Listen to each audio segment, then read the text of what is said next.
Good morning to all. Topic for today is empirical formula and molecular formula.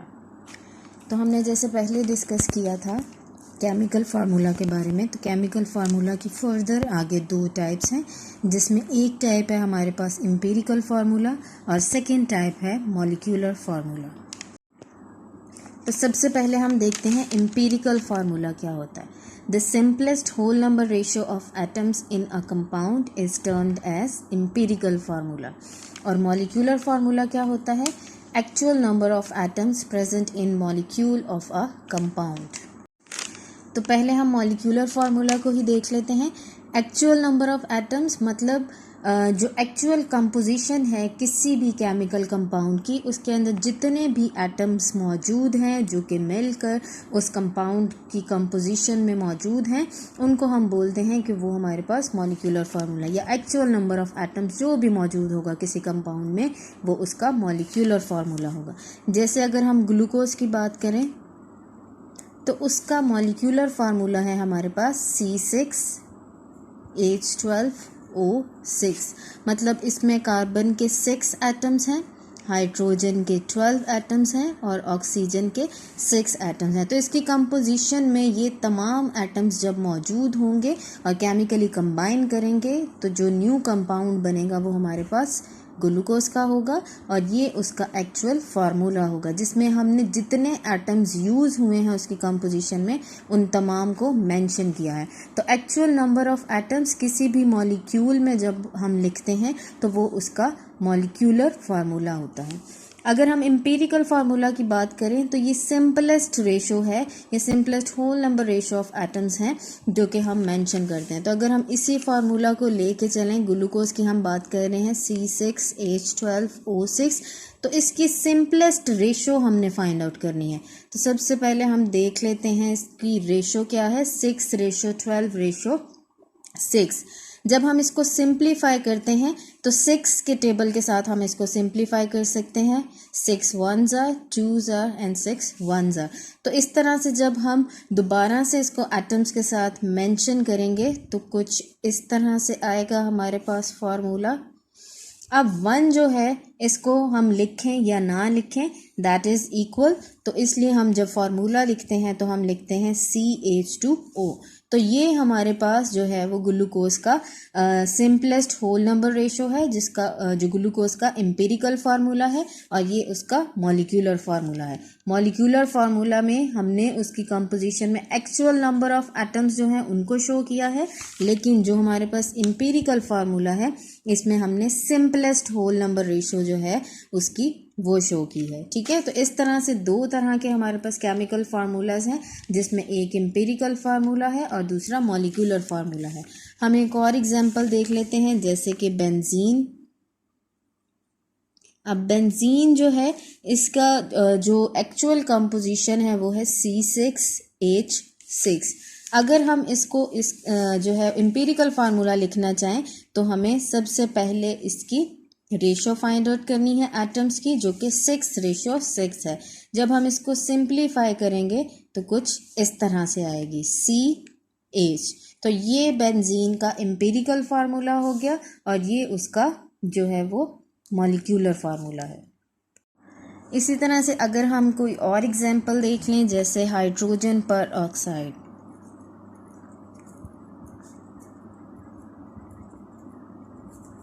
अब इसका जो molecular formula है वो है H2O2।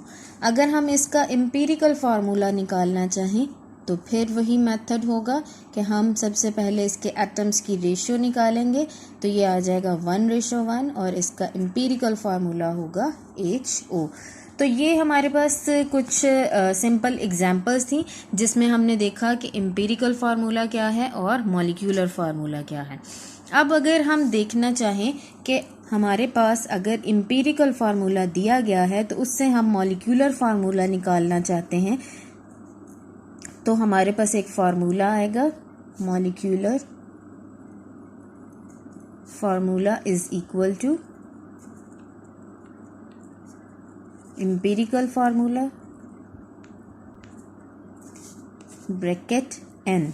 अब ये n क्या है? n जो है हमारे पास कोई भी सिंपल होल नंबर रेशो हो सकता है एंड सो ऑन, जिसके साथ जब हम एम्पिरिकल फार्मूला को मल्टीप्लाई करेंगे तो हमारे पास उसका एक्चुअल जो मॉलिक्यूलर फार्मूला है वो आ सकता है। ठीक है, जैसे अगर हम बात करें मॉलिक्यूलर फार्मूला में, हम कहते हैं जी हम बेंजीन का फार्मूला निकालना चाहते हैं, तो हमें उसका एम्पिरिकल फार्मूला पता है, तो हम क्या करेंगे, इस n की जगह पे जब 6 के साथ उसको मल्टीप्लाई करेंगे, इन दोनों के साथ हम मल्टीप्लाई करेंगे, तो कुछ इस तरह से हम इस फार्मूला के ज़रिए से जो है हम उसका मॉलिक्यूलर फार्मूला वो फाइंड आउट कर सकते हैं। तो अगर हमें एक्चुअल कंपोजिशन का पता है तो हम एम्पिरिकल फार्मूला से मॉलिक्यूलर फार्मूला को फाइंड आउट कर सकते हैं by simply multiplying the n number. ठीक है, n नंबर में हम कोई होल नंबर्स जो हैं वो ले सकते हैं। ठीक है, इसके अलावा अगर हम बात करें एम्पिरिकल फार्मूला की, तो एम्पिरिकल फार्मूला में भी फर्दर आगे 2 टाइप्स हैं।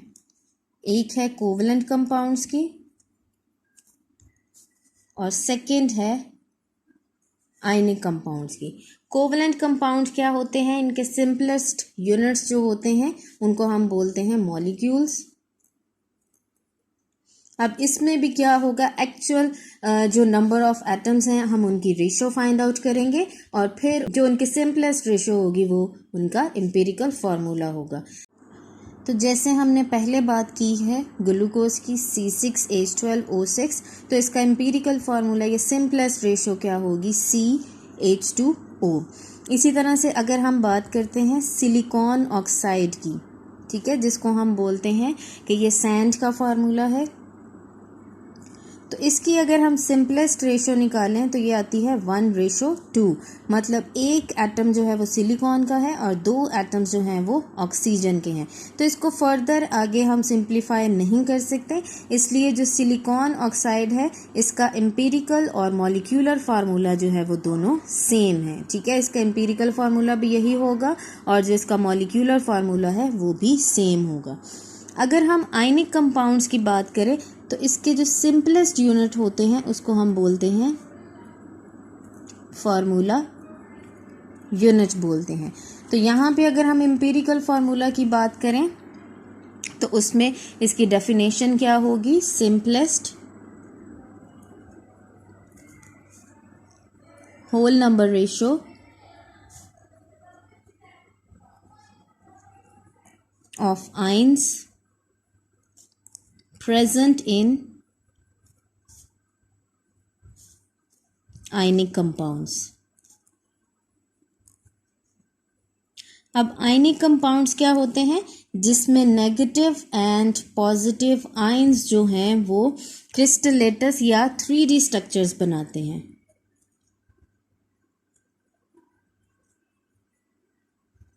अब 3D स्ट्रक्चर्स ये किस तरह से बनाते हैं कि एक दूसरे को पॉजिटिव आयन जो हैं वो नेगेटिव आयन्स को सराउंड कर लेते हैं और जो नेगेटिव आयन्स हैं वो पॉजिटिव आयन्स को सराउंड कर लेते हैं। तो इस तरह से जो है वो एक 3D स्ट्रक्चर्स बनाते हैं जिसको हम बोलते हैं कि ये क्रिस्टल लेटस है। ठीक है, अब ये तमाम आयन्स जो हैं वो एक दूसरे का सराउंड कर लेते हैं, एक दूसरे के इफेक्ट को कैंसिल कर दे, और जितने पॉजिटिव आयन्स होंगे वो इक्वल होंगे नेगेटिव आयन्स के। मतलब ये नहीं है कि पॉजिटिव आयन ज़्यादा हैं या नेगेटिव आयन ज़्यादा हैं, बल्कि ये दोनों एक दूसरे के इक्वल होंगे।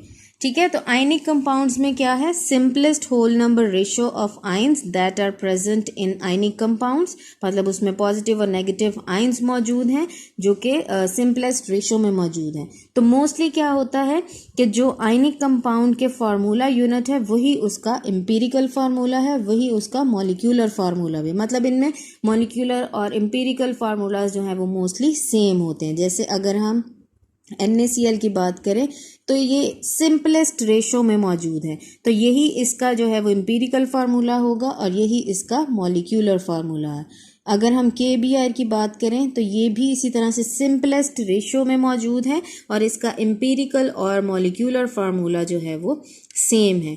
तो ये था हमारा आज का टॉपिक, जिसमें हमने देखा कि एम्पिरिकल फार्मूला जो है वो सिंपलेस्ट होल नंबर रेशो है और मॉलिक्यूलर फार्मूला जिसमें एक्चुअल नंबर ऑफ एटम्स जो हैं हम उसको डिस्कस करते हैं।